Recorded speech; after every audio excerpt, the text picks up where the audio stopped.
Morning fifth class. हम लोग अपने हिंदी के फर्स्ट पीरियड में हैं बच्चों। और हम लोग ने ये वाला लेसन कर रहे थे ना, भक्ति नीति माधुरी। मीराबाई हम लोग कर चुके, तुलसीदास भी कर चुके। आज हम लोग रसखान, है ना, रसखान के विषय में, रसखान के जो दोहे हैं इनके विषय में पढ़ेंगे। रसखान जी के। रसखान का जन्म सन 1533 ईस्वी जिला हरदोई में हुआ। हरदोई मतलब यूपी में ना बच्चों, है ना, हरदोई में हुआ। रसखान कृष्ण भक्त थे। रसखान कौन थे? कृष्ण भक्त थे। इन्होंने अपनी कृतियों, मतलब जो इन्होंने रचनाएं लिखी, अपनी कृतियों में कृष्ण की विविध रूपों का वर्णन किया है। मतलब कृष्ण के विभिन्न रूपों का वर्णन किया है। इनकी रचनाओं में सुजान, रसखान, प्रेम वाटिका, ये उन्होंने जो लिखे हैं ना, उन्होंने जो अपने दोहे लिखे हैं, जो पूरी अपने रचनाएं लिखी हैं, उनके नाम है बच्चों। जो रचनाएं लिखी हैं, सुजान, रसखान, प्रेम वाटिका, रसखान शतक प्रमुख हैं। इनकी मृत्यु 1618 में हुई थी। ठीक है, आप ये समझ सकते हैं कि अब अगर पूछा जाए कि रसखान जी कौन थे, तो तुम बता सकते हो रसखान जी का जन्म 1533 में हुआ था, हरदोई ज़िले में हुआ था। और उन्होंने, वो किसके भक्त थे? वो कृष्ण जी के भक्त थे। और उनकी बहुत सारी रचनाएं, जिसमें रसखान, सुजान, रसखान, प्रेम वाटिका और रसखान शतक प्रमुख हैं। और इनकी मृत्यु 1618 में हुई थी। ठीक है, चलो इनका दोहा पढ़ते हैं। धुरी भरे अति शोभित श्यामजू, तैसी बनी सिर सुंदर चोटी। खेलत खात फिरत आंगना, पग पैजनिया बजती पीरी बछोटी। वह छवि को रसखानी बिलोकत, वारत काम कला निज कोटि। काग के भाग बड़े सर्जनी, हरि हाथ सो ले गयो माखन रोटी। है ना। अब इसमें इसकी हम लोग संदर्भ सहित व्याख्या करेंगे, देखेंगे इसमें क्या है। ये देखो बच्चों, ये हमने यहाँ लिख के रखी है। हमने पहले बता चुके हैं ना कि कैसे करते हैं। ये लिखा हुआ है हमने यहाँ, पहला वाला। संदर्भ क्या है? यह पद्यांश हमारी पाठ्य पुस्तक कलरव की भक्ति नीति माधुरी पाठ नामक पाठ से लिया गया है। इसके रचयिता रसखान जी हैं। रसखान जी कहते हैं, अब भावार्थ, अब अर्थ अनुवाद ना। रसखान जी कहते हैं कि बाल कृष्ण धूल से सने हुए अत्यंत सुंदर लग रहे हैं। क्या है? बाल कृष्ण धूल से सने हुए अत्यंत सुंदर लग रहे हैं। और उनके सिर पर सुंदर चोटी भी शोभायमान है ना। उनके सिर पर सुंदर चोटी भी शोभायमान है। ये आंगन में खेलते फिर रहे हैं। इनकी लंगोटी पीले रंग की है। पैरों में पाजनियाँ, मतलब पायल ना, पैजनियाँ बज रही है ना। पैरों में क्या बज रही है? पायजनियाँ बज रही है। रसखान अपने करोड़ों कर्म छोड़कर, मतलब रसखान के जितने भी काम हैं मैं छोड़कर, सारे कामों को छोड़कर कृष्ण की छवि को निहारते हैं। मतलब कृष्ण के प्रेमी है ना, कृष्ण को कि इनके दोहे सब कृष्ण के लिए हैं रचनाएं, तो कृष्ण की छवि को निहारते हैं। रसखान जी कहते हैं कि वह कौवा बहुत भाग्यशाली है जो भगवान बाल कृष्ण के हाथ से रोटी का टुकड़ा छीनकर ले उड़ा। क्या है? रसखान जी कृष्ण जी की छवि को निहारते हैं। सारे काम काज, करोड़ों काम काज, सब काम छोड़ के छवि को निहारते हैं। रसखान जी कहते हैं कि वह कौवा बहुत ही भाग्यशाली है जो भगवान बाल कृष्ण के हाथों से रोटी का टुकड़ा छीनकर ले उड़ा। ठीक है बच्चों, अब हम लोग दूसरा देखेंगे।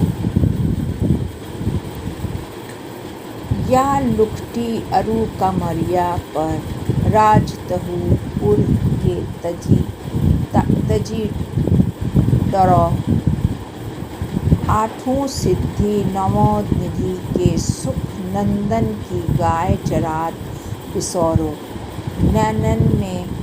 नैनन ते रसखानी जबे ब्रज के वन बाग तड़ाग निहारो कोटि के कल धौत के धाम करिल के कुंजन ऊपर वारो, है ना।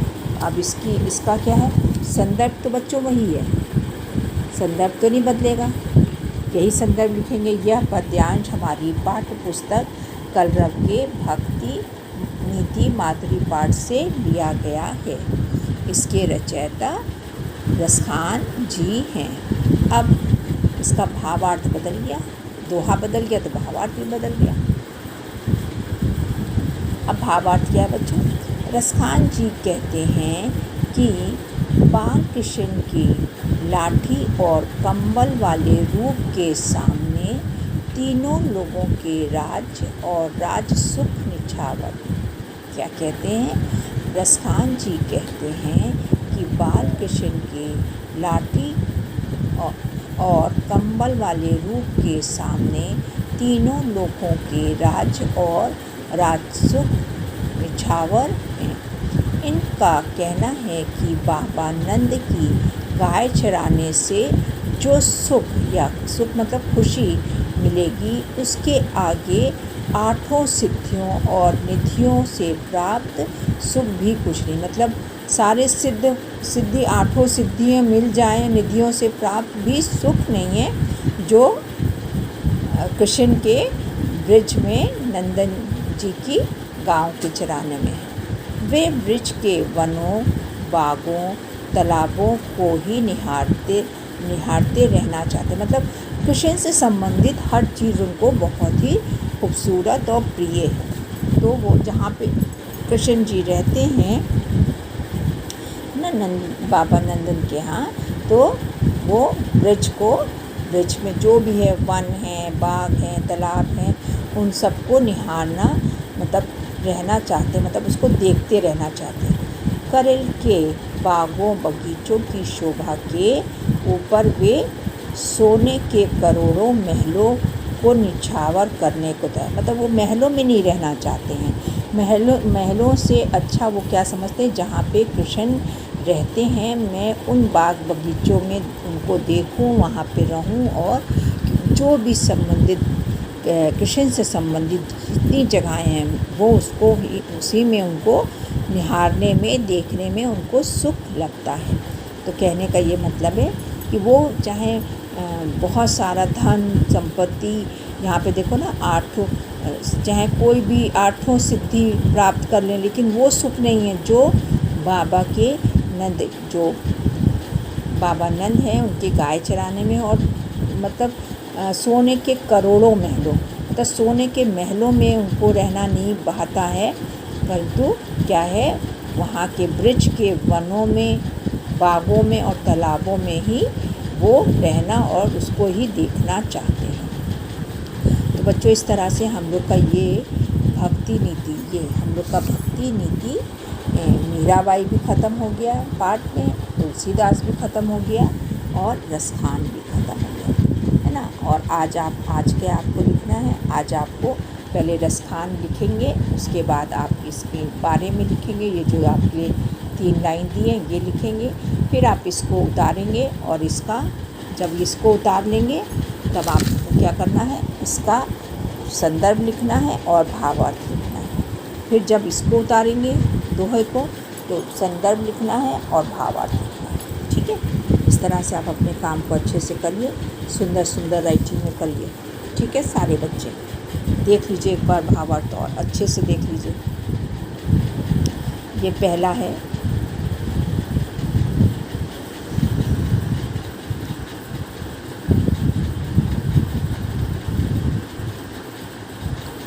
वीडियो को बड़ा करके देखेंगे इसमें तो आपको अच्छे से उतार सकते हैं। अब ये दूसरे में देखिए,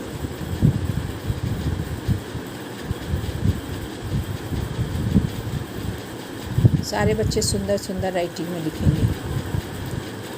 पहले आपको वो रस खान के बारे में तीनों लाइन लिखनी है। फिर एक पद उतारेंगे जो है पूरा, फिर उसके बाद उसका संदर्भ लिखेंगे, उसकी व्याख्या लिखेंगे, मतलब भावार्थ लिखेंगे। फिर दूसरा पद उतारेंगे और उसका संदर्भ लिखेंगे और उसका भावार्थ लिखेंगे। सारे बच्चे सुंदर सुंदर काम करके हमें दिखाएं। सारे बच्चे सबको दिखाना है। ठीक है बच्चों, दिखाइए, आप लोग भेजिए अपना काम जल्दी से जल्दी अच्छे से। थैंक यू बच्चों।